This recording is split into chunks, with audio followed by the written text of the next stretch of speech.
Our family has lived in Lancaster County my whole life and my whole siblings' life. So, my brother is currently 19 and he has cerebral palsy.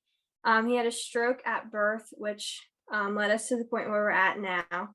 And we live with our parents and our younger sister, and her name's Olivia. And we attend LCBC Mannheim campus, and we've attended that ever since Cody was born. So, for 19 years now.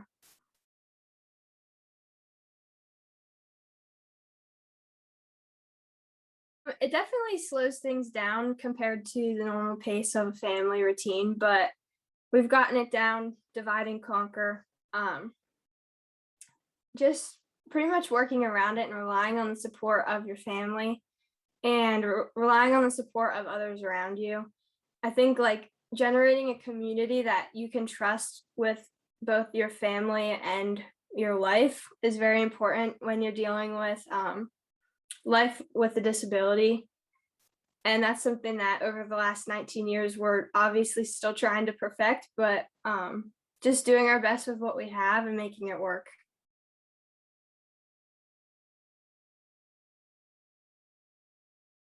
I think the fact that we can't just always get up and go and do what we want. I kind of use this as my example. Some families just like to go outside and go on a bike ride, and we can't go and do that. If we want to, we have to pick who's going to stay home with Cody and who's going to be able to go on the bike ride, or can we find a nurse to come and watch Cody so we can go do a family activity? And then you have to feel the guilt of leaving him behind. So that's definitely hard and something we still have not perfected and probably never will, but doing our best with that, and then just kind of basing off of that, planning ahead. You can't just decide you're going to do something 5 minutes before you do it. You have to have it planned ahead. If you're going on an overnight trip, you have to have all of that covered, or you can't go because you can't just leave your sibling home alone. So those are definitely some of the bigger challenges.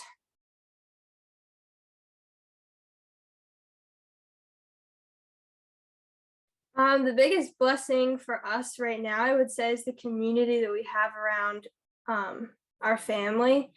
We've connected that in and out of our church. We've gone with the same church our whole life, and they have grown to know Cody from since he was a baby.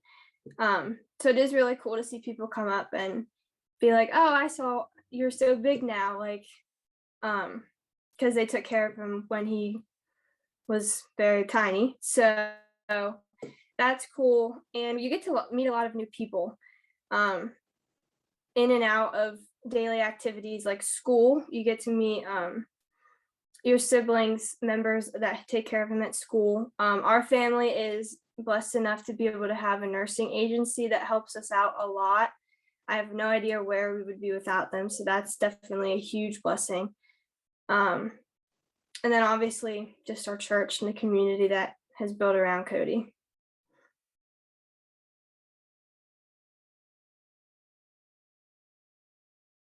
Our participation in the church has definitely just like recently within the last year increased a lot. When Cody was younger, I would say right around the time my younger sister was born, we would go in and out of church because my parents would have to work on and off shifts to make their schedules align so that someone was always home with Cody. And that impacted us being able to make it to church every weekend. And then I would say around the time I was in like second or third grade, we were able to start going consistently again. And then at that age in our church, you form a pretty set life group that we call, and you have a leader. And that really helped give us like a break from Cody in the best way to say that possible, to build your relationship on Jesus and realize what he has done for us, and that Cody's still here 19 years later. And now since we've been able to form that relationship, my sister and I actually currently serve in our church for all the gatherings. So we're there all weekend. And that's just something we really look forward to, being able to give back to the people who gave to us when we needed someone to watch Cody so that my parents could go and enjoy the gathering. just like everyone else can every weekend. So that's been really cool. As for my parents, they don't get to volunteer as much as they would like because organizing the childcare situation can be rough. But for as far as me and my sister go, it's been really good.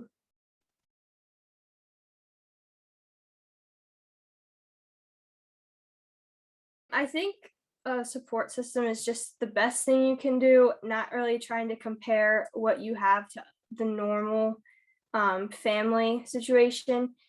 For us particularly, we are very lucky to have a good financial and situation with a roof over our head and food on the table.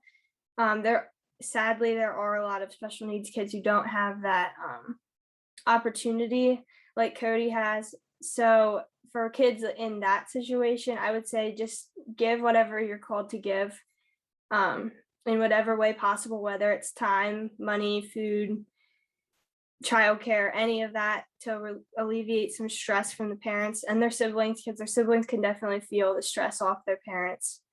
Um, so yeah, that's pretty much it.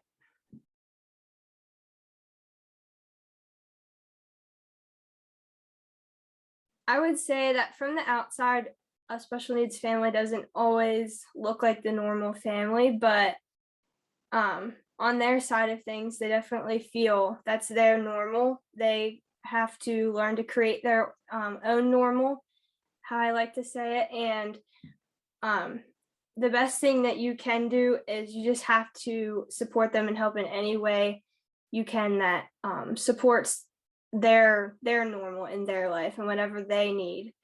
It may not be what you think is right, and it may not look right to you or normal, but whatever they need is what's best. And yeah, that's about it.